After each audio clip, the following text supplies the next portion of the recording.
Hey, what's up, guys? Yeah, Jeff Hanson here, and we're in New York City, man, as you can see. All right, and the deal is that we're gonna start a little topic here because we're just sitting here waiting for someone. So you always want to make something better out of you're just waiting around. You don't want to waste time. You can either program yourself, or you can learning something. Always putting something there, always programming yourself to be positive, programming yourself to go through some stuff, programming yourself to do what's right, further your business, further your mind. You don't idle mind, man. That's just not good. It's a vacuum, and something's gonna go in there. So instead of me being programmed by my surroundings, being programmed by the people around me, what I'm gonna do is I'm gonna create a video. So let's talk about it. Video was starting before and I had to stop. What we started is you can make a bad ball good. You can make a bad ball good. In other words, out of every adversity, there's a seed of equal or greater benefit. Now, let me tell you where I'm at. This is December 24th, of course, Christmas Eve. This is 32nd Street and Greenleaf Square, which is basically 6th Avenue or Broadway, all right?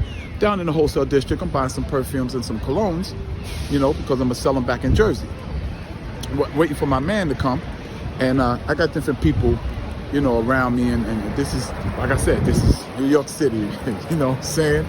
All right, so let's talk about it. Let's talk about changing any adversity and things like that that you go through into something positive. Well, first of all, I'm gonna tell you right now, if you don't learn this, then your adaptability quotient, your AQ, is very small. And if your AQ is small, that means you're gonna have a very hard time becoming successful, because successful is not a straight line. You don't just go straight from point A to point B to point C to point D and get to point C. That's not how it happens. It goes A, then it'll jump to G, then it'll jump to S, then it'll jump back to a D. That's just how it is. And you have to be able to adjust. If you can't adjust, now there's three type of quotients that they measure.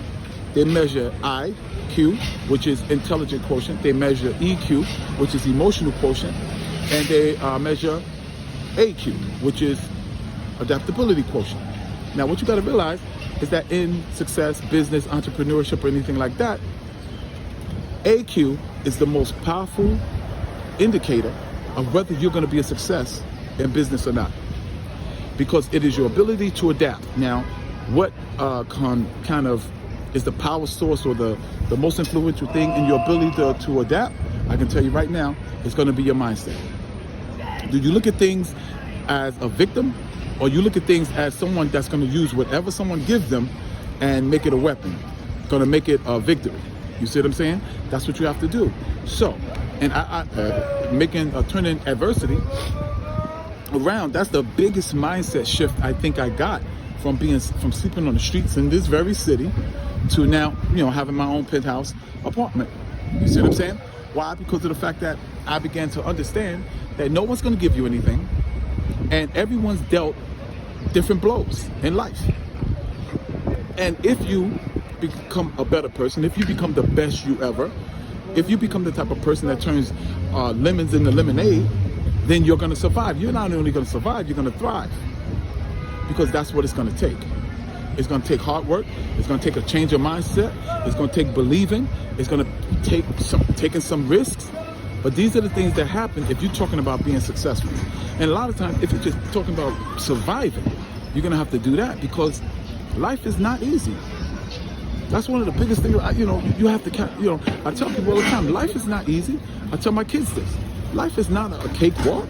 This is not something you wait, you go to school, you go to school 12 years, you go to college, get a good degree, get a good job, get married, have 2.4 kids, and then you retire, and you're happy, and live happily ever after. That's not what life is. That's not the drama of life. Life is something different. And if you don't have up your AQ, you're gonna have a problem. You're gonna have a problem surviving. You're gonna have a problem thriving.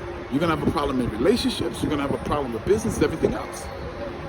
That's the one thing I learned. I started looking at it as, what? Me being homeless was a chapter in my life. Make it a good chapter. When I was sleeping on the trains, this is a chapter of my life. Make it a good chapter. when I was training and I injured my my rotator cuff. This is a part of life, and I gotta adapt it. I gotta change it. I gotta switch. So what I did was I created different creative ways to work out without bothering the injury, without slowing down the injury. So even today, even the last 2 days, the assignment I had, the work assignment I had, was canceled. So what I did, I looked around, thought about it. I had some money in the bank, so I said, yo, you know what I'm gonna do? Go get some perfumes. I'm gonna go out and sell. Yesterday I collected $520. Today I'm looking to do something similar to that. Hopefully I want to get up to $700, $800 if I get these perfumes on time.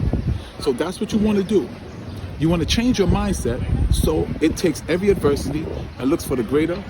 Looks for the not this. I ain't gonna say the silver lining, but there's a equal or greater benefit in every adversity, and that's what you want to do. Because when you learn to do that, then everything is going to speed you toward what you want to do. Everything is going to speed you toward what you want to do. Everything is going to speed you toward your gifts, your talents. Everything is going to speed you toward the life that you have imagined for yourself, the dreams, the goals, the aspirations, all those kind of things. So I'm gonna kind of get down here because this guy's taking a long time to get these things to me, and I got to get back to Jersey. But if you learn anything, and remember this, and remember, if you got an aha moment, if something I said and motivated you, excited you, or something like that, then what you want to do is hit that subscribe button, hit that like button, and make a comment. And hey, sometimes just make a comment. If you're new to the channel, make a comment down below. Introduce yourself, man. Remember, I respond to every comment personally. Okay, so hey, respond. Ask a question. What anything more you want to know about that? I was talking to someone the other day about my uncomfortability program. I have a program that I put together that keeps me uncomfortable. One of them is vision boards. I have them hanging all around my house, so I can't be satisfied with the status quo.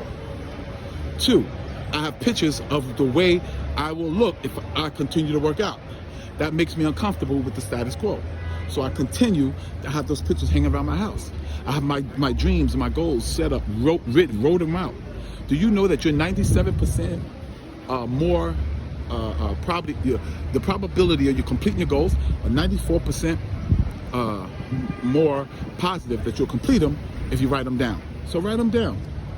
You see what I'm saying? So I write them all down and I hang them up all over my house. People are like, yo, man, I'm not gonna hang all that stuff around my house. The question is, how bad do you want your goals? How bad do you want your dreams? When I go to bed, I turn off the video and I use the audio and I put on something motivating, some type of learning that's gonna help me and motivate me toward my goals. So when I wake up, I'm on fire, I'm ready. Absolutely. I watch workout videos every day. Keep me motivated. So I put that wood on the fire of motivation, keep my motivation up, keep my inspiration up,